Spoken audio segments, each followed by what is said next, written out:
The singer and composer is or are performing tonight.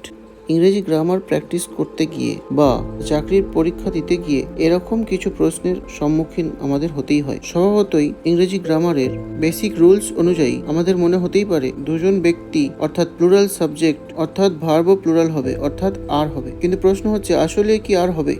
তো আমরা আজকে দেখে নিই এই বাক্যের ক্ষেত্রে আসলে কোনটা ঠিক, ইজ না আর।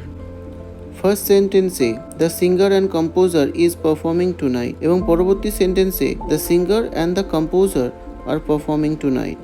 এখানে একটা পার্থক্য লক্ষ্য করেছো? প্রথম সেন্টেন্সে দ্য সিঙ্গার অ্যান্ড কম্পোজার আছে, কিন্তু পরবর্তী সেন্টেন্সে the singer and the composer আছে।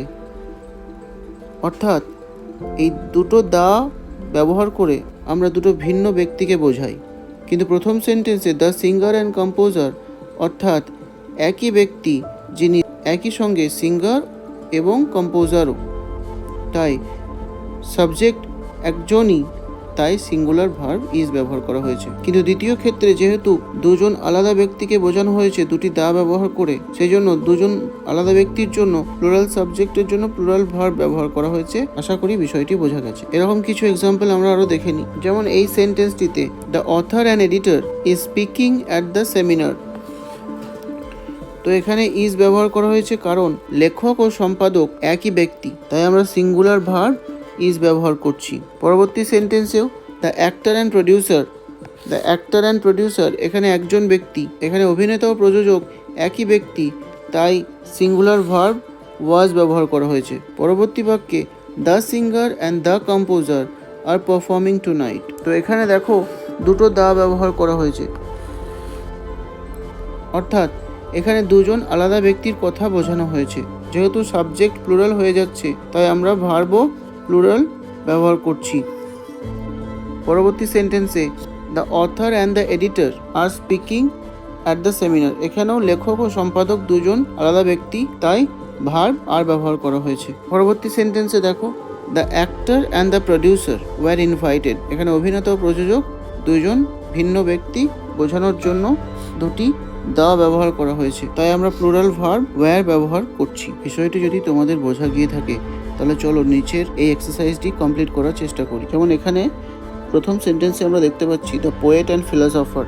বুঝতেই পারছো দ্য পোয়েট অ্যান্ড ফিলসফার একই ব্যক্তি, তাই ইজ ব্যবহার করব।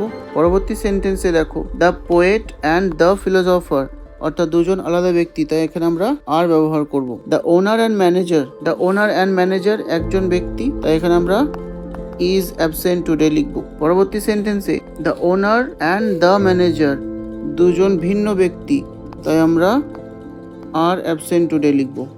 The captain and coach is arriving soon. পরবর্তী সেন্টেন্সে দ্য ক্যাপ্টেন অ্যান্ড কোচ অর্থাৎ এখানে একজন ব্যক্তির সম্বন্ধেই বোঝানো হয়েছে, যিনি ক্যাপ্টেন তিনি কোচও, তাই ইজ ব্যবহার করব। এর পরবর্তী সেন্টেন্সে the captain and the coach, তাহলে আমরা ভার্ব আর ব্যবহার করব। এর পরবর্তী sentence the writer and director, অর্থাৎ এখানে দুজন একই ব্যক্তি, যিনি রাইটার তিনি ডিরেক্টরও, তাই আমরা এখানে সিঙ্গুলার ভার্ব হ্যাজ ব্যবহার করব। এর পরবর্তী sentence the writer and the director অর্থাৎ দুজন আলাদা ব্যক্তি, তাই আমরা প্লুরাল ভার্ব হ্যাভ ব্যবহার করব। পরবর্তী 10টা প্রশ্ন রইল তোমাদের জন্য। তোমরা নিজেরা চেষ্টা করে কমেন্ট বক্সে জানিও তোমরা পারছো কিনা। ভিডিওটি এতদূর দেখার জন্য তোমাদেরকে অসংখ্য ধন্যবাদ। দেখা হচ্ছে পরের ভিডিওতে।